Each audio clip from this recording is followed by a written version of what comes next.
Hello everyone, प्यारे बच्चों। आज की वीडियो में हम करने वाले हैं आपका जो पाठ मैंने करवाया था एसएसटी का क्लास 5 का विश्व की शासन व्यवस्थाएं। ये मैं पहले ही आपको करवा चुकी हूँ। आज इसकी हम वर्कशीट करेंगे। जो आपके पीरियोडिक और फाइनल एग्जाम होते हैं उनमें इसी तरह के क्वेश्चन आपको देखने को मिलेंगे। तो सारे बच्चे अच्छे से इनके आंसर करेंगे क्योंकि हम पहले ही इसको पूरा का पूरा आपको मैं करा चुकी हूँ। आपने अभी तक नहीं देखी हो वीडियो तो देख लेना। यहाँ पे मैं आपको सिर्फ आंसर डिस्कस करूंगी, ठीक है। कोई भी लिखित में आपको नहीं मिलेगा, तो आपने पूरा अच्छे से समझना है। निम्न में से किस देश में लोकतंत्र सरकार नहीं है? यहाँ आपसे पूछा है नहीं है। बहुविकल्पीय प्रश्न ये होते हैं बेटे, जहाँ पे आपको 4 ऑप्शन मिलते हैं, उनमें से एक चूज करना होता है। तो भारत में है लोकतंत्र सरकार, जर्मनी में भी है, फ्रांस में भी है। म्यांमार ऐसा देश है जहाँ पे लोकतंत्र नहीं बल्कि सैनिक शासन है। सैनिक शासन में क्या होता है? सेना चलाती है वहां का शासन। सरकार किसकी होती है? सेना ही उसको चलाती है। तो इसका आंसर ये हो गया।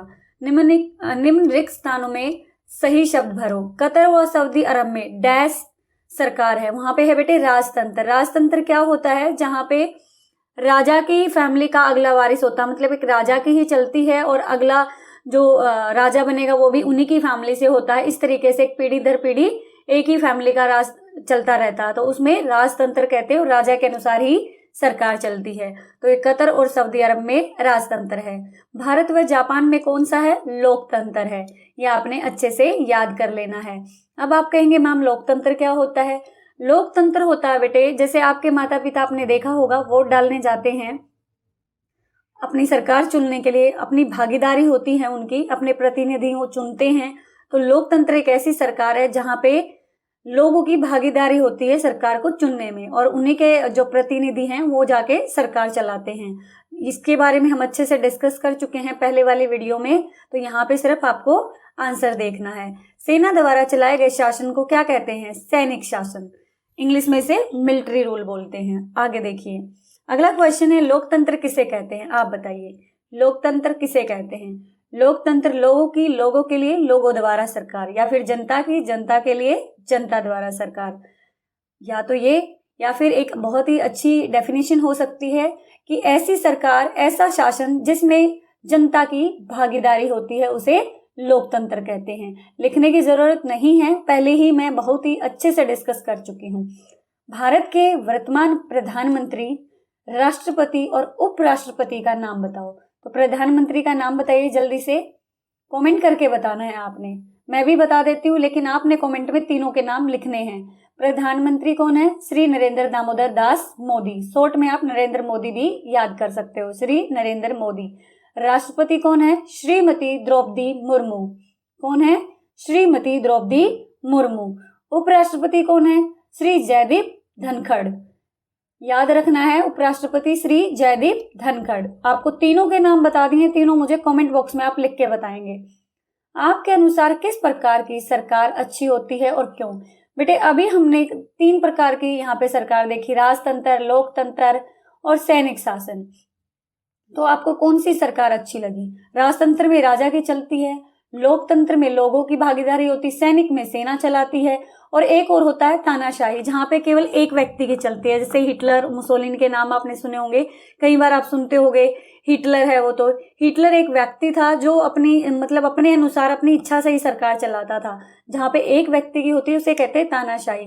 तो आप अपना आंसर मुझे कमेंट बॉक्स में बताएंगे आपको कौन सी सरकार अच्छी लगी। मैं अपना ओपिनियन बता देती हूँ, मुझे जो लोकतांत्रिक सरकार है वो अच्छी लगी। क्यों लगी? क्योंकि उसमें हम लोगों की भागीदारी होती है, हम अपना मत देते हैं और अपनी सरकार चुनते हैं। अगला है, अगले में देखते हैं बेटे, ये आपकी एमसीडी जो स्कूल है उसी में आपके सारे के सारे वर्कशीट हैं, तो आपने अच्छे से समझनी है। नेक्स्ट वन, यहाँ पे आपकी ये सेकंड वर्कशीट है। निम्न में से कौन सा सरकार का अंग नहीं है? मैंने पहले भी बताया था आपको, सरकार के 3 अंग होते हैं, कार्यपालिका, व्यवस्थापिका और न्यायपालिका। ये तीनों सरकार के अंग हैं। संविधान जो है इसका अंग नहीं है। गणतंत्र दिवस हर वर्ष कब मनाया जाता है? अभी गया है, बताइए कब मनाया जाता है? 26 जनवरी को मनाया जाता है। संविधान के जनक कौन थे? डॉक्टर भीमराव अंबेडकर। कौन थे बेटे? डॉक्टर भीमराव अंबेडकर। भीमराव अंबेडकर, ये आपने याद करना अच्छे से। डॉक्टर भीमराव अंबेडकर इसके जनक थे। संविधान सभा के अध्यक्ष थे, कौन थे?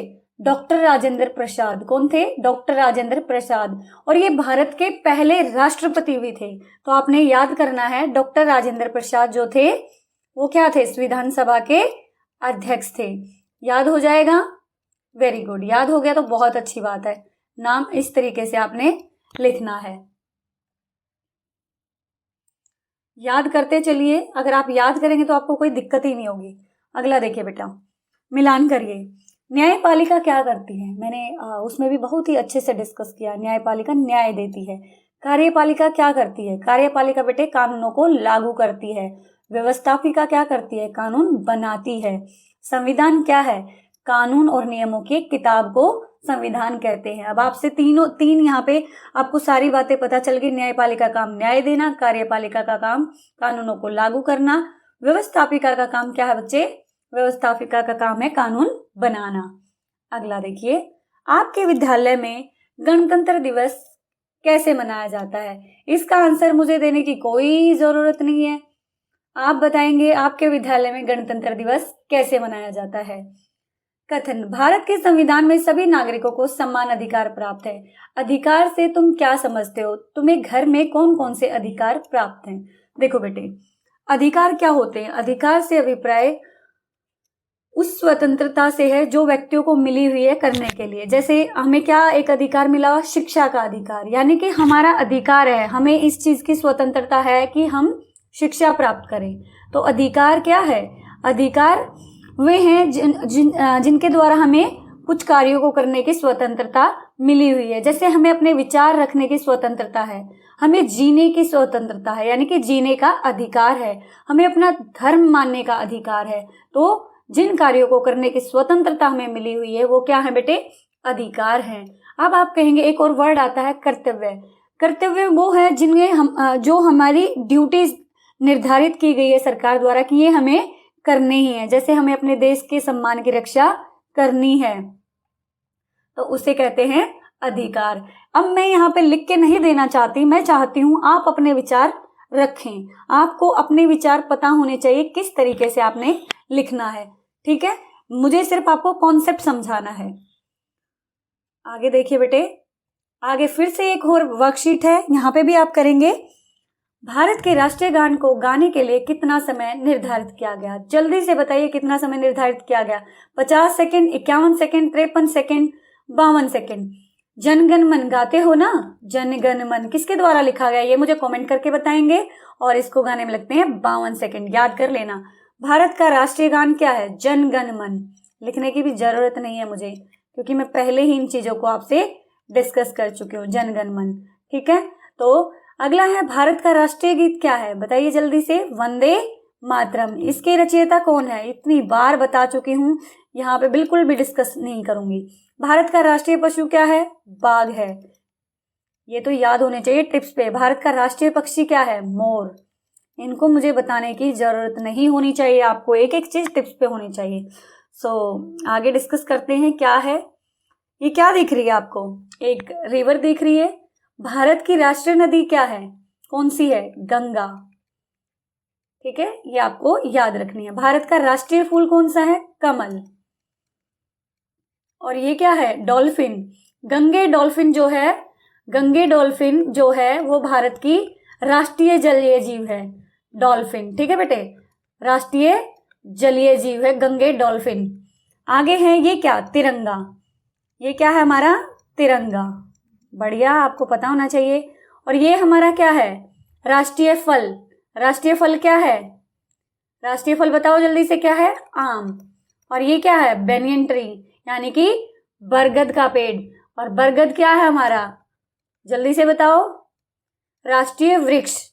आगे iron pillar of Ashoka, Ashok स्तंभ। ये क्या हमारा? राष्ट्रीय चिन्ह। क्या है बेटे? ये हमारा राष्ट्रीय चिन्ह। राष्ट्रीय चिन्ह कौन सा हमारा? अशोका स्तंभ। याद रख लेना, अशोका स्तंभ जो है राष्ट्रीय चिन्ह है। अब ये बताइए क्या है? बाघ। और ये हमारा क्या है? राष्ट्रीय पशु। और ये मोर। मोर क्या है? राष्ट्रीय पक्षी। तो आपको इनके बारे में क्या पूछा गया? क्वेश्चन देखते हैं। इनके भारत के संदर्भ में इनकी क्या विशेषता मैं बता चुकी हूँ। ये हमारे क्या हैं, ये हमारी राष्ट्रीय नदी। अब आपसे चलो टेस्ट लेते हैं। हमारी राष्ट्रीय नदी कौन सी है, जल्दी बताओ। Ganga, very good. राष्ट्रीय फूल कमल। राष्ट्रीय जलीय जीव गंगा डॉल्फिन। राष्ट्रीय जो हमारा झंडा कौन सा है, तिरंगा। राष्ट्रीय फल आम। राष्ट्रीय पेड़ बरगद। और हमारा राष्ट्रीय चिन्ह क्या है, अशोका स्तंभ का जो चिन्ह है। और राष्ट्रीय पशु बाघ। और राष्ट्रीय पक्षी मोर। किसी भी देश के लिए वहां के प्रतीक चिन्हों की क्या विशेषता होती है, अपने विचार रखिए। तो यहाँ पे आप बताएंगे मुझे कि किसी भी देश के लिए, थोड़ी सी हिंट दे देती हूँ, प्रतीक चिन्ह जो राष्ट्रीय चिन्ह है उनकी क्या विशेषता है। बेटे एक राष्ट्र के सम्मान के लिए और राष्ट्र की पहचान को बताने के लिए इन चिन्हों को निर्धारित किया जाता है और यही इसकी विशेषता है। तो आपको अपने विचार इसमें लिखने हैं। उम्मीद करती हूँ प्यारे बच्चों आपको समझ में आया होगा। समझ में आया तो लाइक करिए, शेयर करें और चैनल पर नए हैं तो सब्सक्राइब जरूर करें। ये आपके एग्जाम पॉइंट के लिए बहुत ही महत्वपूर्ण है, इसको अच्छे से देख लेना, समझ लेना। तो मिलते हैं अगली वीडियो में। धन्यवाद।